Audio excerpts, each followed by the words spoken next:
Hi everyone, welcome back to my channel. আজ আমি আপনাদের জন্য লেমন রাইস রেসিপি নিয়ে এসেছি। এটা একটা সাউথের ফেমাস রেসিপি। খেতে কিন্তু খুবই টেস্টি হয় এবং খুবই ঝটপট তৈরি করে নেওয়া যায়। বাড়িতে একঘেয়ে ডাল সবজি খেয়ে খেয়ে যদি বোর হয়ে গেছেন, এই রেসিপিটি ট্রাই করতে পারেন।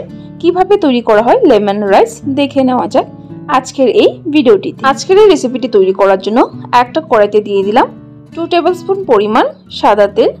তেলটাকে ভালো করে গরম করে নেব।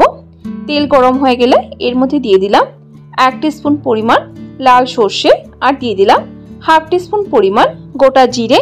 ফোড়নটাকে 10 থেকে 15 সেকেন্ড ধরে ভেজে তারপর এর মধ্যে দিয়ে দিলাম 1 টেবিলস্পুন পরিমাণ ছোলার ডাল আর দিয়ে দিলাম 1 টেবিলস্পুন পরিমাণ বিউলির ডাল বা উড়দ ডাল।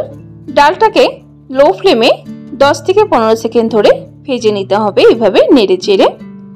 সো দেখুন বন্ধুরা, ডালটাকে ভেজে নিয়েছি। ডাল যেন কালা না হয়, রান্নাটা কিন্তু সম্পূর্ণ লো ফ্লেমেই করতে হবে। এখানে দিয়ে দিলাম 10-12টা কাজু আর দিয়ে দিলাম অল্প পরিমাণ চিনেবাদাম।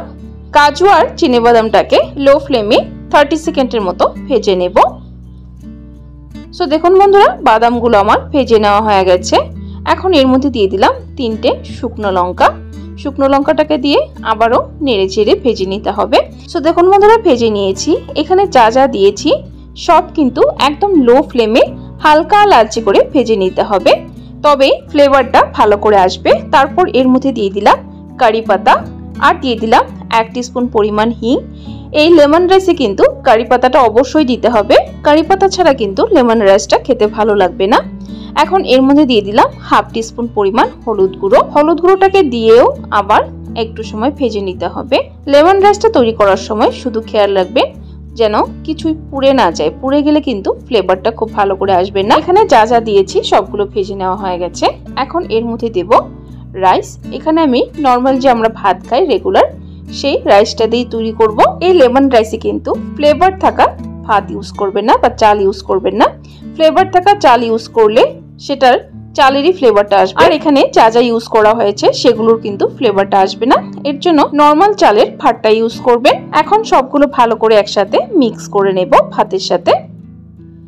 সো দেখুন বন্ধুরা, ভালো করে মিক্স করে নিয়েছি। এখন এর মধ্যে দিয়ে দিলাম স্বাদ মতো নুন আর দিয়ে দিলাম 3টে কাঁচা লঙ্কা চিড়ে। ঝাল আর নুনটা আপনাদের নিজেদের স্বাদ অনুযায়ী দেবেন। নুন আর কাঁচা লঙ্কা দিয়ে আবারও ভালো করে নেড়ে চেড়ে মিক্স করে নেব। আর গ্যাসের ফ্লেমটা লোতে রেখে এইভাবে মিক্স করবেন। আবারও বলছি, সম্পূর্ণ রান্নাটা কিন্তু একদমই লো ফ্লেমেই করতে হবে। সো দেখুন বন্ধুরা, লেমন রাইস কিন্তু আমার প্রায় তৈরি হয়ে গেছে। এখন এর মধ্যে দিয়ে দিলাম ধনে পাতা কুচি।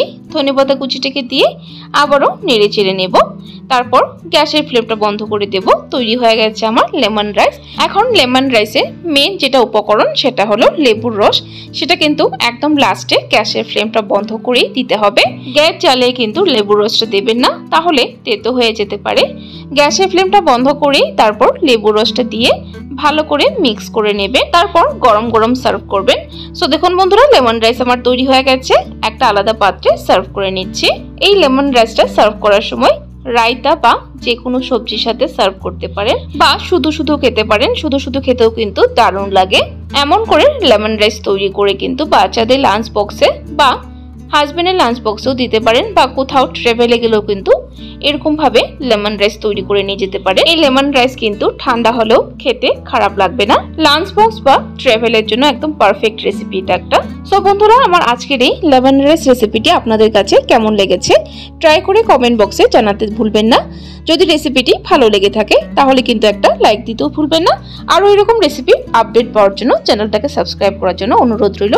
সাবস্ক্রাইব করে পাশে থাকা বেল আইকনটা ক্লিক করে অল করে দেবেন, তাহলে আমার চ্যানেলে যখনই কোনো নতুন রেসিপি আসবে নোটিফিকেশন আপনাদের কাছে পৌঁছে যাবে। ভিডিওটি সম্পূর্ণ দেখার জন্য অসংখ্য ধন্যবাদ। ভালো থাকবেন, সুস্থ থাকবেন।